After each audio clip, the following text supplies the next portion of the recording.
من كام يوم شفت فيديو هزني. يلا قول يا رب اكبس، سمي بالله سمي بالله وكبسها، قول بسم الله وكبسها، يلا بسم الله.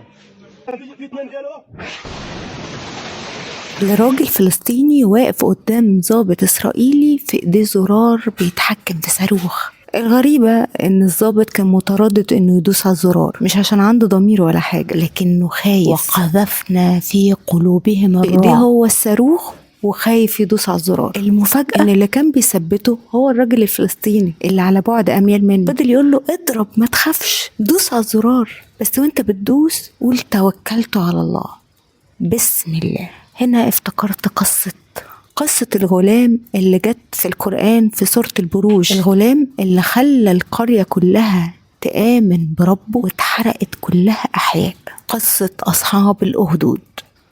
قتل أصحاب الأخدود النار ذات الوقود إذ هم عليها قعود وهم على ما يفعلون بالمؤمنين شهود. من زمان كان في ملك ظالم مستبد بيؤمر الناس انها تعبده. الملك ده كان مؤمن بالسحر والسحرة لدرجة ان كبير مستشاريه كان ساحر عظيم. ولما الساحر ده حس انه خلاص بيودع والعمر خلاص، طلب من الملك انه يجيب له غلام يعلمه فنون السحر عشان يكون خليفته من بعده.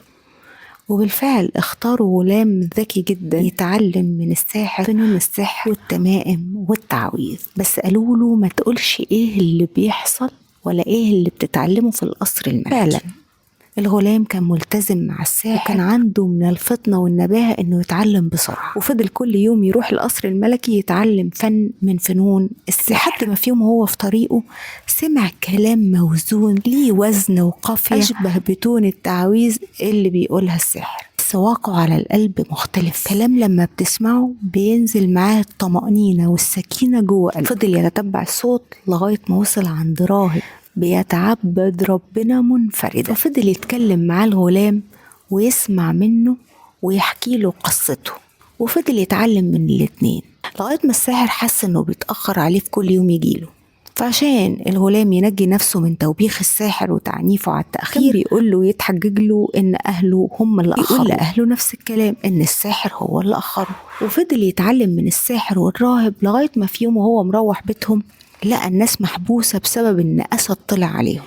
دعا ربنا قال يا رب لو كان الراهب على حق اجعل الطوبة اللي انا هحدف بيها الاسد دي تموته. الاسد بعد طوبة الغلام وقع مات، والناس هللت وفرحت بالغلام. الناس ابتدت تقتنع بيه، وخاصة انه بدأ يشفي الابرص والاكمى والاعمى باسم رب الغلام، لحد ما وصل صيته لواحد من حشية الملك كان راجل أعمى.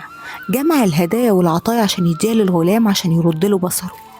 الغلام رفض، قال له أنا ما باخدش حاجة واللي بيشفي هو الله، آمن بيه أنت وأنا هدعي لك بالشفاء. وفعلا ارتد ليه بصره عشان يروح يحكي للملك على اللي حصل. فالملك افتكر ان دي من تعويذ الساحر، فالساحر قال له لا دي مش من تعويذي. فاستدعوا الغلام عشان يحكي لهم ده من الكلام اللي علمه له الراهب. ولما راح حكى للراهب، الراهب قال له انت وقعت في مأزق، استحلفك بالله اوعى تدلهم على مكان، لحد ما عذبوه عذاب شديد قوي. فقال لهم على مكان الراهب، وراحوا للراهب يخيروه ما بين انه يعيش ويؤمن بالملك انه الاله.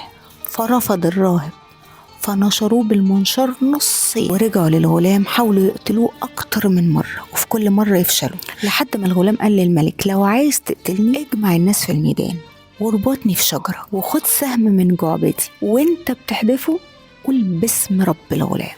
وفعلا ده اللي حصل، ومات الغلام والقرية كلها هللت وقالت آمنا برب الغلام. الملك هنا في ذهول اللي بيحصل ده، وطلب من رجالته ان هم يحفروا الاخاديد في كل القرية ويشعلوا فيها النيران، واللي ما يأمنش بالملك يرموه حي. لغاية ما جه الدور على امرأة على كتفها ابنها الرضيع، فترددت شوية بسبب طفلها. فالطفل اتكلم في المهد وقال لها انت على حق يا أمي. القرية كلها ستاتها ورجالتها وأطفالها اترموا في الأخاديد. القرآن ما ذكرش نهاية الملك لأن نهاية الظالم معروفة، لكنه ركز على ثبات المؤمنين. كم واحد فينا اهتز عقيدته وهو شايف كل يوم قهر وإبادة جماعية ومشاهد دموية، وسأل هو فين ربنا من اللي بيحصل ده؟ لكن السؤال الحقيقي، انت ثابت ولا أول ما النار ولعت شكيت؟ الاختبار الحقيقي مش في الظلم، الاختبار الحقيقي في الإيمان وقت الظلم.